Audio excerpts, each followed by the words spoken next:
Je suis très heureux de me retrouver ici dans votre bonne ville de Charleroi, heureux, sensible à l'honneur qui s'attache à l'invitation, de me retrouver pour ces 5 journées, cette série de rencontres, d'études et d'évangélisation sur le thème qui a été proposé « J'étais aveugle, maintenant je vois ». Je ne m'allonge pas dans mes remerciements. Notre rencontre risque d'être un peu longue et j'aimerais entrer tout de suite dans le vif du sujet. Devant moi, j'ai un livre qui est la Bible. Je crois qu'elle est la parole de Dieu.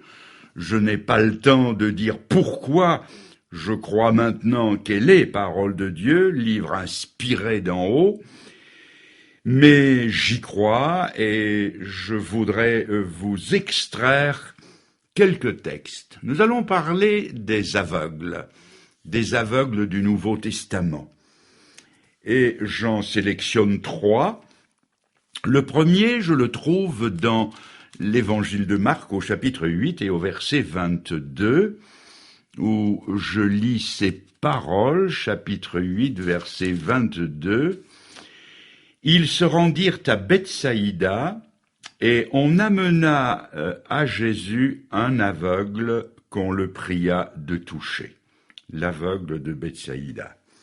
Dans le même Évangile de Marc, au chapitre 10, cette fois-ci, je vous lis à partir du verset 46, ou même le verset 46, je lis qu'ils arrivèrent à Jéricho, et lorsque Jésus en sortit avec ses disciples et une assez grande foule, le fils de Timée, Bartimée, mendiant aveugle, était assis au bord du chemin. Et puis je passe au Saint-Évangile de Jean, et là, dans l'Évangile de Jean, au chapitre 9, nous en parlerons plus longuement le dernier soir. Au chapitre 9, verset 1er, je lis que Jésus vit en passant un homme aveugle de naissance. Ses disciples lui firent cette question, « Rabbi, qui a péché, cet homme ou ses parents pour qu'il soit né aveugle ?» Jésus répondit, « Ce n'est pas que lui ou ses parents aient péché, mais c'est afin que les œuvres de Dieu soient manifestées en lui. Il faut que je fasse, tandis qu'il est jour, les œuvres de celui qui m'a envoyé. La nuit vient où personne ne peut travailler. Pendant que je suis dans le monde, je suis la lumière du monde. » C'est dans le pays de Gex, à Ferney-Voltaire, que régnait quasi en souverain Voltaire, l'un des plus grands esprits de son siècle. Voltaire, l'athée, qui était hanté par l'idée de Dieu et qui a dit un jour « L'univers m'embarrasse et je ne puis songer que cette horloge existe et n'est point d'horloger. » Voltaire se promenait dans son parc et, avisant un jeune garçon, il lui dit « Vois-tu toutes ces pommes sur cet arbre ? Eh bien, elles sont à toi si tu peux me dire où Dieu est. » Le jeune garçon fut interloqué pendant quelques instants, mais avec vivacité il répondit « Et vous, monsieur, pouvez-vous me dire où Dieu n'est pas ?» Voltaire s'éloigna à grandes enjambées, laissant derrière lui un jeune garçon qui était loin de se douter qu'il venait de triompher d'un des plus grands esprits de son siècle. Ce que Voltaire venait d'entrevoir à ce moment de sa vie, c'est qu'en fait, en posant la question, il s'était conduit comme un aveugle, car il n'avait pas saisi ce que dit la Bible. Dans Romains chapitre 1, verset 20, les perfections invisibles de Dieu, sa puissance éternelle et sa divinité se voient comme à l'œil nu dans les choses qu'il a créées. Mais nous aussi, À des degrés divers, nous sommes aveugles jusque dans les choses matérielles. C'est ainsi que, par exemple, il a fallu attendre le XXe siècle pour comprendre une parole de la Bible qui affirme, dans l'Épître aux Hébreux au chapitre 11, qui affirme que les choses qui se voient n'ont pas été faites à partir de choses visibles. Cette affirmation a pu paraître erronée pendant des millénaires, mais elle a pris toute sa valeur devant la science moderne, car nous savons depuis la célèbre équation d'Einstein que la matière que l'on voit n'est que la forme visible de l'énergie invisible. Par exemple, du fer, de la pierre, c'est tout simplement de l'énergie invisible matérialisée. Elle peut disparaître et redevenir énergie.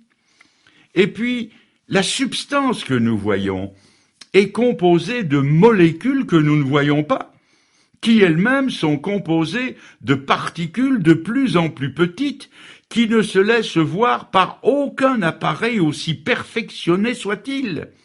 Leur énergie prouve leur existence, et seul leur nombre phénoménal les rend visibles à nos pauvres petits yeux de taupe. Lorsque j'étais jeune, j'étudiais tout seul dans mon coin la structure moléculaire. Je me revois près de cette cheminée en marbre gris, et en voyant ce marbre froid et immobile, je me posais cette question. Est-il possible que dans ce marbre froid, immobile, il y ait des milliards de mondes qui tournent à des vitesses hallucinantes, mondes que je ne pouvais pas voir et qui pourtant existaient? Si donc la Bible parle de ces choses, c'est qu'elle est le livre de celui en qui sont cachés tous les trésors de la sagesse et de la science. Cela se trouve dans l'Épître aux Colossiens, verset 2, chapitre 3, en qui sont cachés tous les trésors de la sagesse et de la science.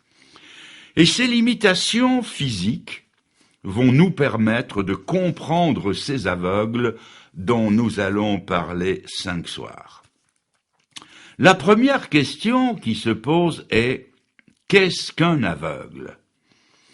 Un aveugle, c'est quelqu'un à qui échappent des réalités qui sont évidentes pour d'autres. C'est ainsi que les couleurs et les formes existent, mais elles n'existent pas pour les aveugles. Ils ne peuvent les voir. Et la Bible nous enseigne qu'il y a une cécité spirituelle autant qu'une cécité physique. Il y a des mondes intérieurs qui nous échappent, qui échappent à beaucoup, parce que leur œil intérieur est aveugle. Beaucoup d'hommes et de femmes aujourd'hui ne savent même plus s'ils ont une âme. Le domaine de l'esprit leur est fermé. Je me souviens quand j'étais jeune soldat avec les armées d'occupation en Allemagne, je me rendais plusieurs fois par semaine à la cantine anglaise. Il y avait sur le mur de la cantine un poster métallique, probablement apposé par l'armée du salut.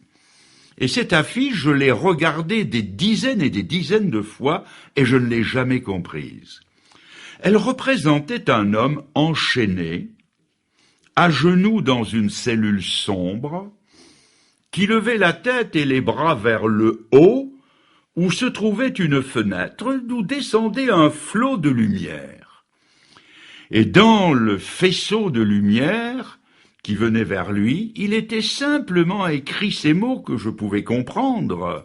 C'était en anglais, mais tellement proche du français. Jesus saves, c'est-à-dire Jésus sauve. J'avais été élevé d'une certaine façon par une maman chrétienne qui me parlait de la Bible. Enfant, j'avais fait, comme on dit, le catéchisme, mon instruction religieuse, et malgré cela, j'ai regardé cette affiche tant de fois sans jamais la comprendre. Et pourtant, toute mon histoire était dans cette affiche. Cet homme enchaîné par ses péchés dans l'obscurité de ses pensées, c'était moi.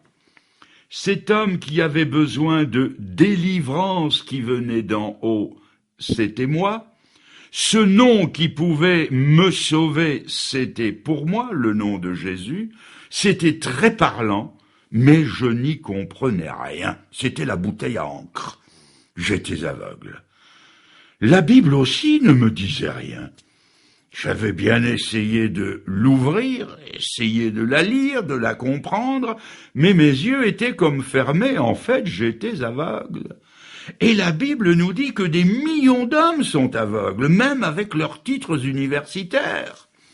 Elle nous parle d'un des hommes les plus érudits de son temps, Saul de Tarse.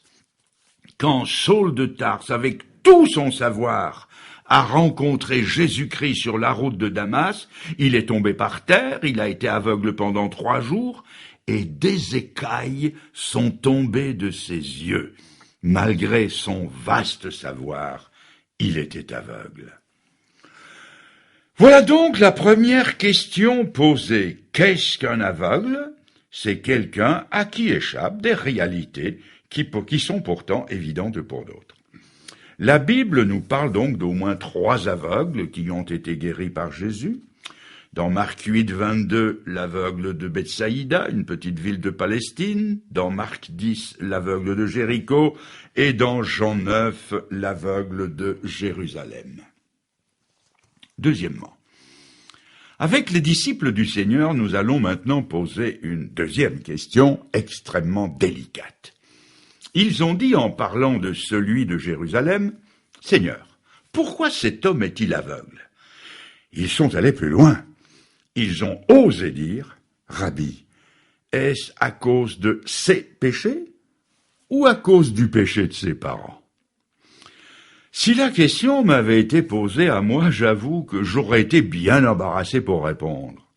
Je sais une chose, c'est que ma réponse n'aurait pas été celle de Jésus, car ses réponses sont toujours étonnantes. Moi, j'aurais répondu, c'est peut-être sa faute, c'est peut-être la faute de ses parents, c'est peut-être les deux. Pour essayer d'expliquer que ça pouvait être sa faute, j'aurais pris le cas de Samson. Samson, l'homme fort de la Bible, mais en même temps le Gavroche, le gamin de l'Ancien Testament. Samson, c'est un homme qui a joué avec le péché. Il a cru manipuler le péché, et un jour, il s'est retrouvé comme ces terroristes irlandais qui transportaient une bombe. Elle leur a sauté dans les mains avant qu'ils puissent la poser. Eh bien, Samson a joué avec la bombe du péché, et avant qu'il ait eu l'occasion de s'en débarrasser, le péché lui a sauté dans la figure, et il s'est retrouvé avec les yeux crevés. C'était de sa faute à lui, pas celle de ses parents. Et si il avait quelqu'un à blâmer, ce n'était que lui-même. La Bible est pleine d'exemples d'hommes qui, comme c'est écrit, ont semé le vent et ont récolté la tempête. J'étais un jour dans un hôpital tout près d'ici, à Marchiennes, tout près, quelques kilomètres, où il y avait dans une même chambre 4 jeunes éclopés de la moto. C'était de leur propre faute. Témérité, inconscience, goût du risque, de la griserie, de la vitesse, ça les avait amenés là, alors qu'un peu de bon sens et de prudence aurait pu éviter tout cela. Pensez-y, toute une vie à regretter un instant de folie, mais il y a plus grave. Si 20, 30, 40 années passées dans un fauteuil roulant peuvent apparaître à un jeune homme comme un cauchemar sans fin, comment décrire une éternité de remords, où les hommes se frapperont la poitrine en disant « c'est ma faute, c'est ma faute ». Oui, dans certains cas, si les hommes sont aveugles, c'est de leur faute. Pour maintenant parler de ses parents ou de la société, moi je me serais servi de la triste loi de la solidarité. Nous pouvons être impliqués dans un accident sans que cela soit notre faute, et en subir les graves conséquences.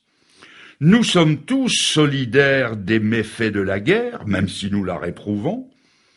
Nous sommes solidaires de la détérioration du climat moral, comme aussi de la pollution de la planète. Nous sommes solidaires des erreurs des générations passées.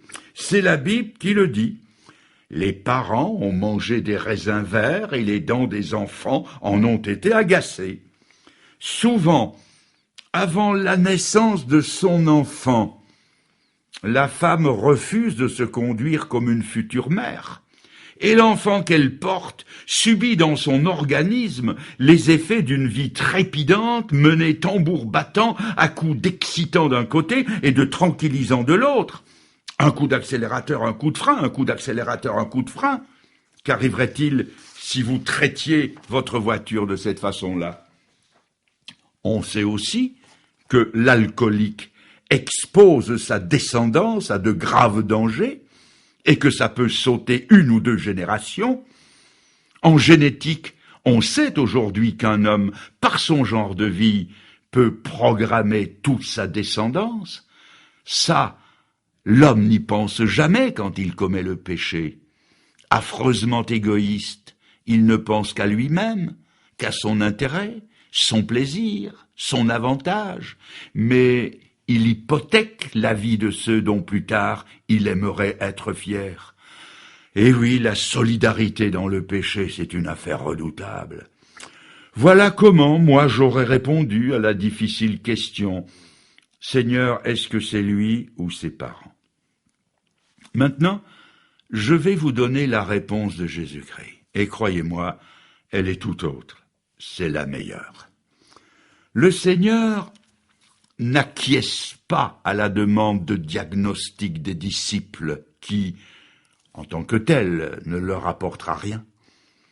La question des disciples est trop technique. Si elle meuble l'esprit, elle laisse le cœur froid. Et le Seigneur veut leur dire, mais non, Jean, ou Pierre, Jacques, non, le cas de cet homme n'est pas répertorié à la page 206, alinéa 12 bis, tome 2 de l'encyclopédie médicale. Ce qui est trop cérébral laisse le cœur trop sec. Il n'y a pas de chaleur dans la question des disciples. Une réponse qui aurait satisfait leur intellect ou qui aurait rempli leur bloc-notes leur aurait laissé le cœur vide. Ils sont négatifs, ces disciples, et on les comprend. Il est toujours plus facile d'être négatif. Jugez de ce que je vais dire. Si un jour vous vous trouvez en société et que la conversation languit, qu'il y a de trop longs silences, il suffit de commencer à parler sur le compte de quelqu'un qui est absent. Et vous allez voir que la conversion va repartir d'un coup. C'est toujours très simple d'être négatif, mais le Seigneur veut du constructif. Alors il va leur ouvrir de nouveaux horizons. Il introduit dans la souffrance humaine une dimension nouvelle, celle de la gloire de Dieu. Maintenant, que quelqu'un soit responsable de l'aveuglement de cet homme, c'est possible. Mais Jésus regarde vers l'avenir et il dit, ce n'est pas que lui ou ses parents aient péché, c'est afin que les œuvres de Dieu soient manifestées en lui. Et cette phrase, sous une autre forme, Jésus la redira à l'occasion de la mort et de la résurrection de Lazare. La souffrance, la maladie et la mort de Lazare vont tourner à la gloire de Dieu. Voilà une réponse qui bouscule toutes les idées reçues. Eux, les disciples, se sont laissés enfermer dans la philosophie traditionnelle selon laquelle la souffrance est immanquablement et dans tous les cas le résultat du péché. Mais lui, Jésus, nous montre que là même où il y aurait eu péché, Dieu tire le bien du mal et qu'il peut s'en servir pour sa gloire. D'ailleurs, jugez de ce que je vais dire.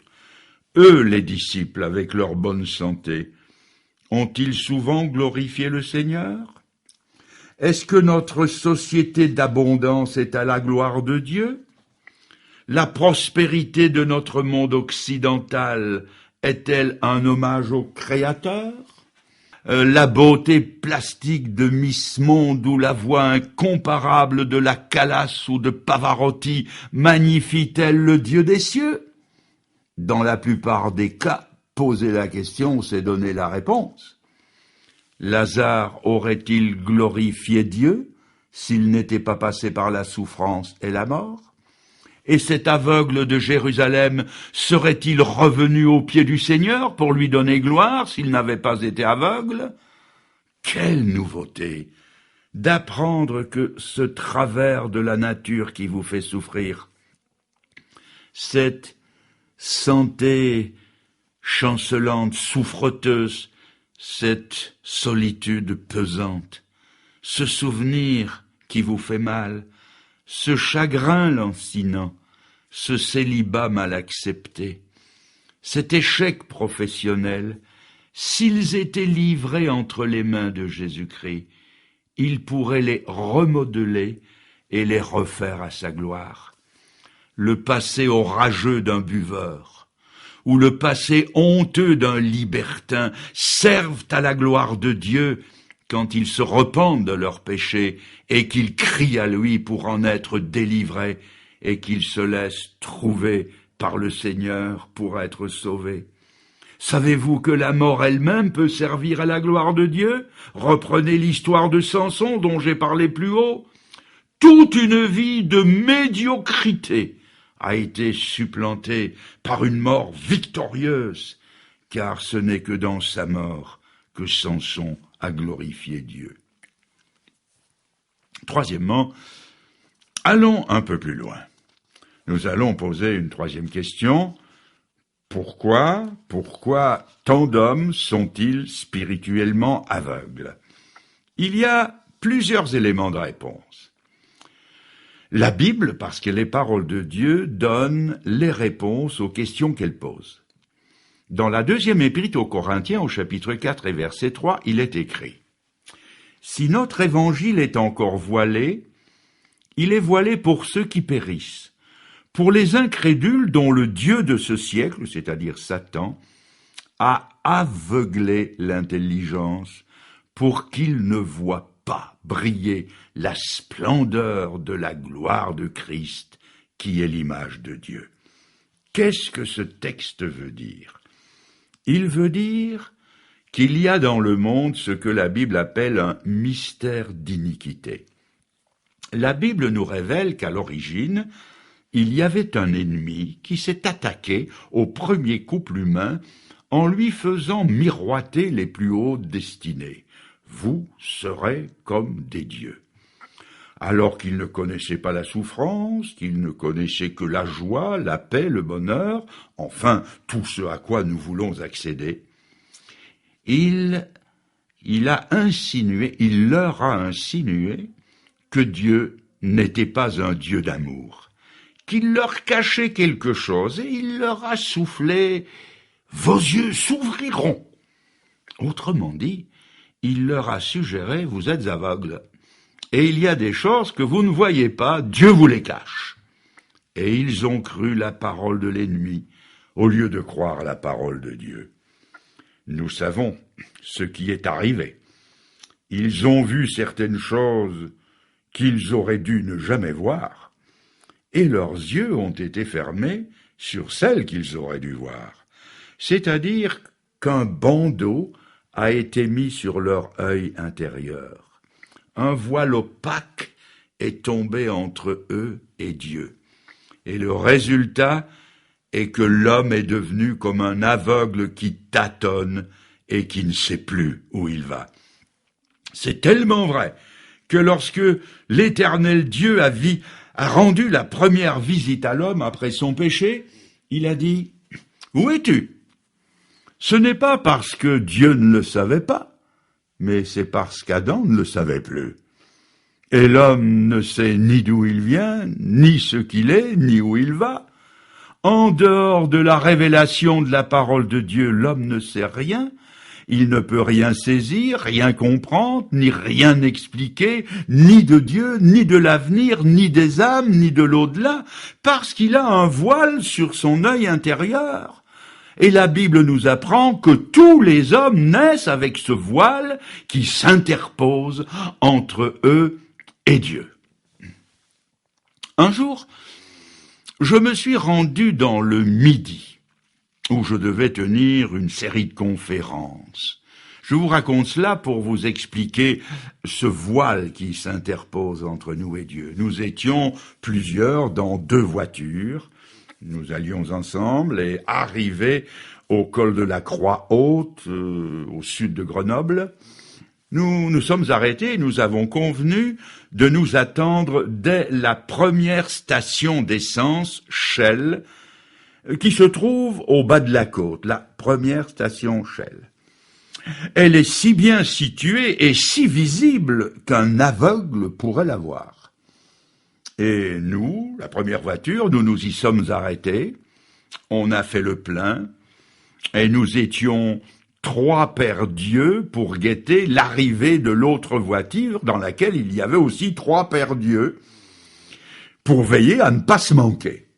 Nous avons attendu, puis attendu encore, et attendu toujours en nous disant « Mais enfin, mais qu'est-ce qu'ils font ?» J'ai remonté le col, mais en vain. Et nous ne les avons revus que 100 kilomètres plus loin. Je me suis dit « Mais qu'est-ce qui s'est passé ? Comment ne les a-t-on pas vus? Comment ne nous ont-ils pas vus ?» Et je me suis souvenu que pendant que nous attendions, qu'on faisait le plein, un convoi de longs camions avec remorques était passé et avait fait écran entre nous et ceux que nous attendions. C'est ce que la Bible nous dit. Le péché s'interpose entre nous et Dieu. Au moment où nous voulons voir Dieu, quelque chose vient faire écran. Aujourd'hui comme autrefois, le Sauveur veut se faire connaître, se révéler à nous, mais quelqu'un vient faire écran. Il interpose le voile du raisonnement, des pensées profanes, des considérations sordides et même des motifs impurs. Il faut résister à ces tentatives de nous empêcher de voir le Seigneur. Et il faut dire comme les Grecs qui sont venus à Philippe, cela est rapporté dans Jean 12, et ils demandèrent avec insistance « Nous voudrions voir Jésus ». Donc la raison pour laquelle tant d'hommes sont aveugles, c'est qu'il y a un voile qui s'interpose entre eux et Dieu.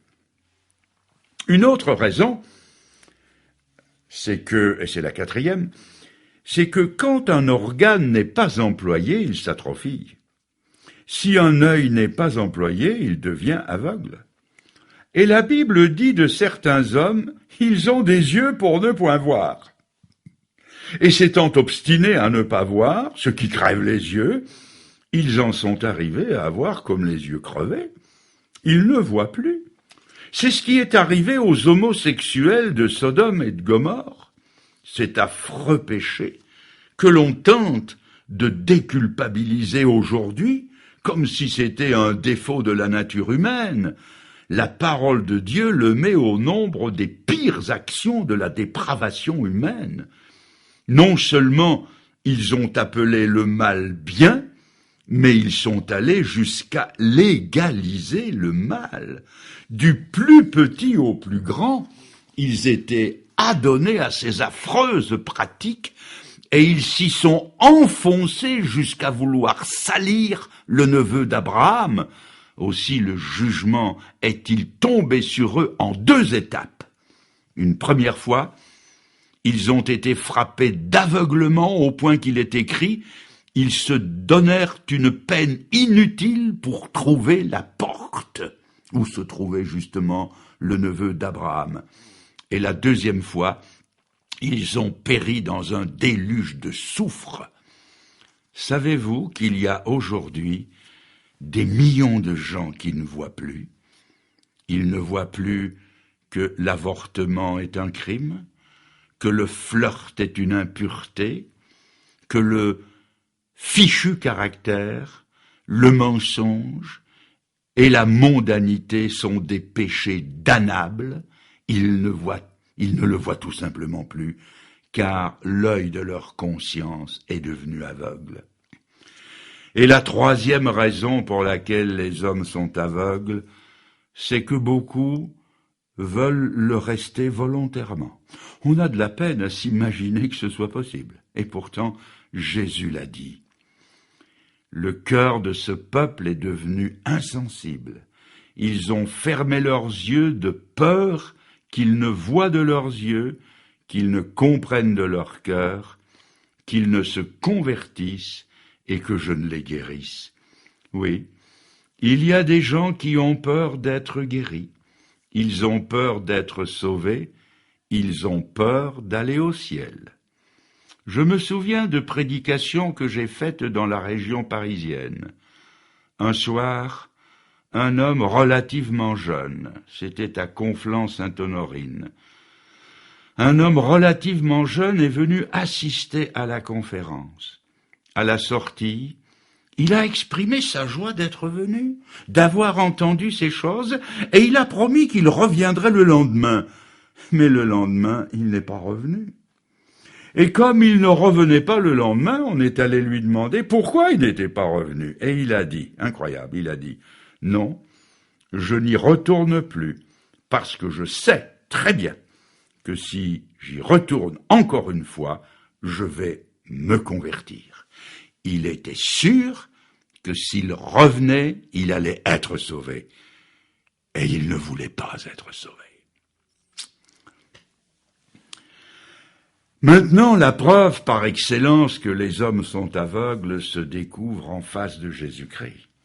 La Bible dit, je répète donc ce texte de 2 Corinthiens 4, « Ils n'ont pas vu briller la splendeur de l'évangile de la gloire de Christ, qui est l'image de Dieu. » La Bible dit encore, « S'ils l'avaient connu, ils n'auraient pas crucifié le Seigneur de gloire. » Jésus, ce Seigneur de gloire, est venu.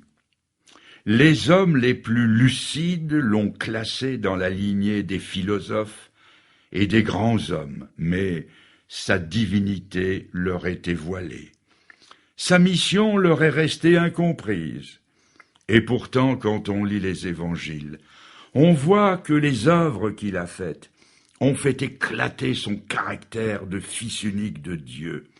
L'aveugle de Jérusalem l'avait bien compris quand il a dit « On n'a jamais entendu dire qu'un homme ait ouvert les yeux d'un aveugle-né. Jamais Bouddha n'a ouvert les yeux ni donné le salut à un oriental. Jamais. À la fin de sa vie, il disait « Je cherche encore la vérité ». Jamais Confucius n'a redonné la vue à un Chinois. Jamais. Jamais un Arabe n'a recouvré la vue au nom de Mahomet. Jamais. Jamais philosophie humaine, occidentale ou autre, n'a tiré un homme de sa tombe, ni donné le salut à un pécheur. Mais Jésus-Christ l'a fait. Et s'il l'a fait, ce n'était pas pour nous éblouir, ce n'était pas pour nous jeter de la poudre aux yeux, non. C'était pour nous ouvrir les yeux sur des réalités beaucoup plus grandes, et c'était aussi pour authentifier sa mission. Si le Seigneur a sorti plusieurs hommes de leur cécité, c'était pour nous faire voir et nous faire comprendre que des ténèbres plus épaisses de la mort éternelle, il pouvait aussi nous sauver. Car ce même Sauveur qui, d'un seul geste, d'un mot, a redonné la vue à ces 3 hommes, peut, d'un seul mot, nous redonner la vie, nous redonner l'espérance et nous donner le salut. Il m'a donné cela. Et cela n'a pas duré que l'espace d'un éclair. Ça a duré de façon permanente dans ma vie. Quand je me suis tourné vers le Seigneur, mon père qui n'était pas chrétien dit « Nous nous retrouverons dans 1 an ». Il voulait dire par là que dans 1 an, cette fantaisie m'aurait passé. Mais cela fait si longtemps que ça dure. C'est-à-dire que ce que le Seigneur donne, ce n'est pas un frisson qui vous passe le long de l'échine dorsale et qui ne laisse aucune trace durable. mais c'est au contraire quelque chose qui dure toute la vie, jusque dans l'éternité.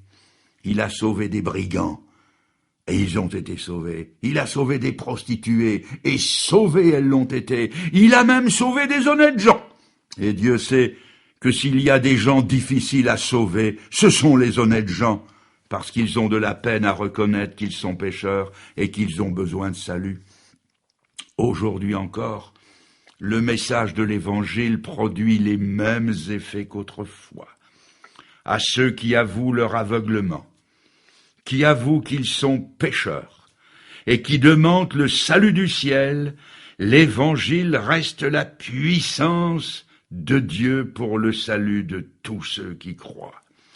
Dans ce début d'un nouveau siècle, un nouveau millénaire même, des marginaux se tournent vers le Seigneur et leur contestation destructive devient constructive. Des drogués, abandonnés sans espoir par les éducateurs, la médecine, les psychiatres, se tournent vers Jésus et sans explication possible, la dépendance et les effets de la drogue s'estompent miraculeusement et ils partent suivre le Seigneur. Aujourd'hui encore, des racistes aveuglés par la haine acceptent Jésus-Christ dans leur cœur et ils se mettent à aimer leurs frères d'une autre race.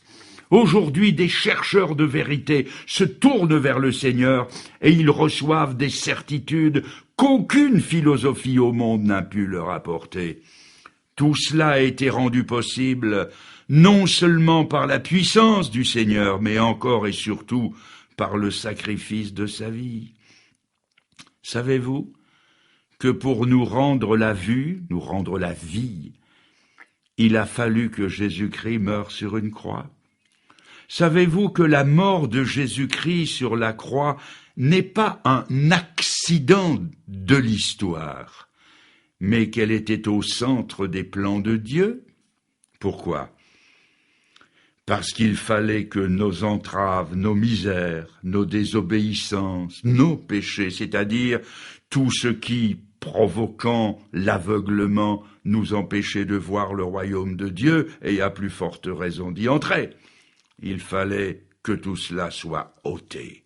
Et toutes ces misères, le Seigneur n'est pas venu pour les dévoiler seulement. Cela ne nous servirait à rien. Cela nous écraserait davantage. Le Christ n'est pas venu nous dire « Voyez quelle belle vie est la mienne, faites-en autant ».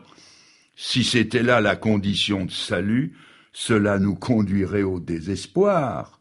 Nous ne sommes même pas capables de suivre la loi de l'Ancien Testament. Comment suivrions-nous la loi d'amour du Nouveau Testament? Non, le Seigneur n'est pas venu pour nous dévoiler le péché seulement. Il est venu pour nous en délivrer, pour le prendre à son compte. Et il l'a fait dans sa mort sur la croix. Savez-vous ce qui s'est passé à la croix? Je vais vous le dire. Pendant qu'il était là, pendu par les mains et les pieds, et qu'à midi le soleil est parti, la Bible dit que Dieu a pris les péchés des hommes, et il les a mis sur son Fils. N'oublions jamais ceci. Nos péchés, mes amis, nos péchés sont quelque part. Ou bien ils sont sur notre tête, ou ils sont sur la tête de Jésus-Christ. Puis-je vous poser une question? Où sont vos péchés? Plaise à Dieu que vous reconnaissiez qu'ils ont été mis sur la tête de Christ. La Bible dit que la mort, c'est le salaire du péché, et bien qu'il n'ait commis le moindre péché, il est mort.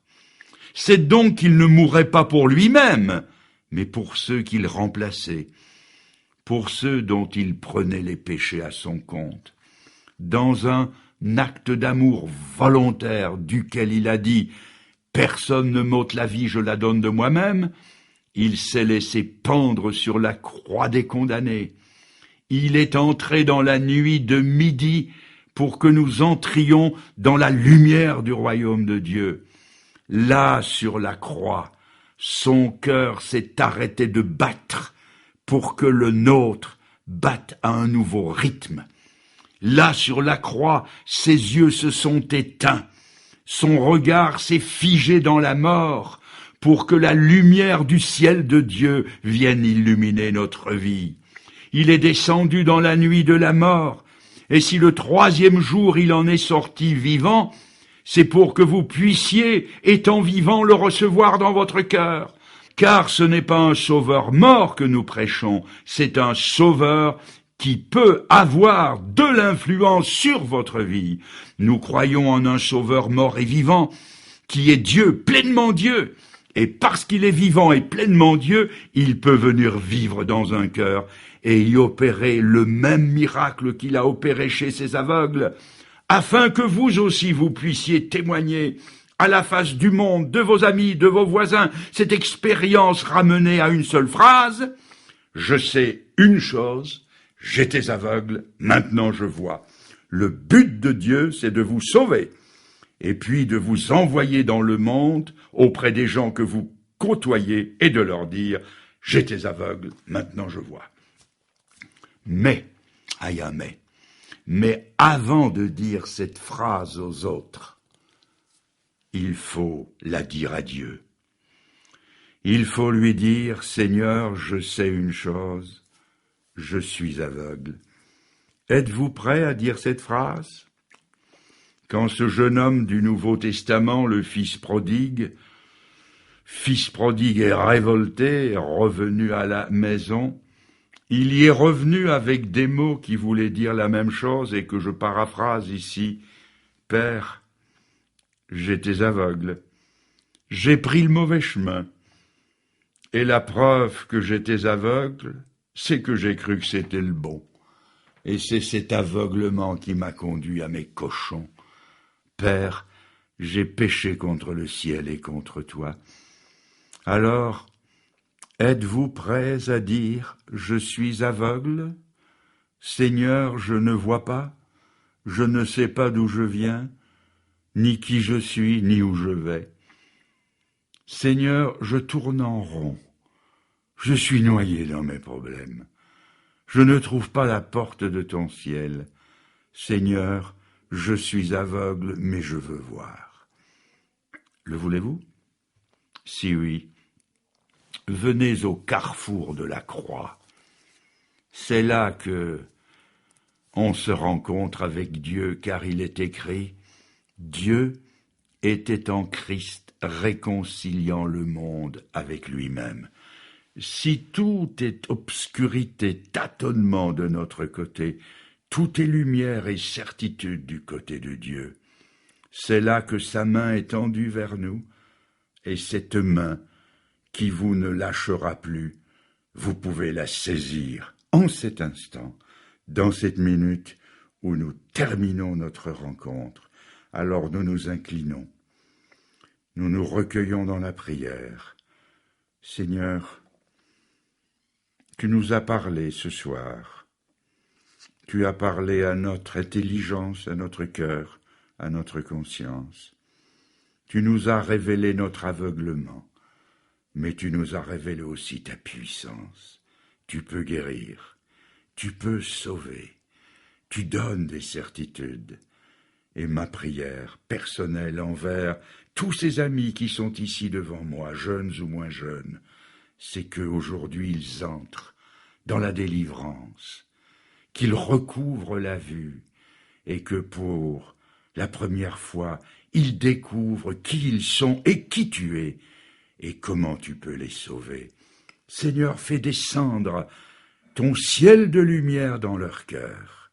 Fais-le maintenant, aide-les à se repentir, à ouvrir leur vie, et pénètre chez eux pour que tout change à partir de ce soir. Nous te le demandons tous ensemble et au nom de celui qui est la lumière, Jésus, ton Fils, notre Sauveur. Amen, Seigneur. Amen.